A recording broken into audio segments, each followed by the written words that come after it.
Hello friends, তোমরা কেমন আছো? আশা করি ভালো আছো। তোমাদের আশীর্বাদে আমি ভালো আছি। এই দেখো, এখানটার মধ্যে আমি বসে বসে রান্না করছি।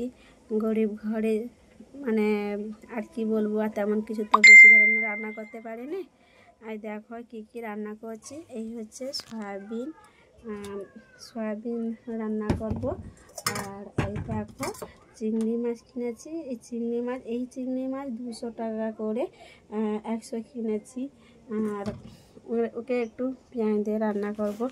আর কি করব বলো, তোমাদের সাথে একটু শেয়ার করলাম, ভাবলাম তোমরা প্লিজ একটু আমাদের আশীর্বাদ করো, তাড়াতাড়ি যেন আমি সফল হতে পারি।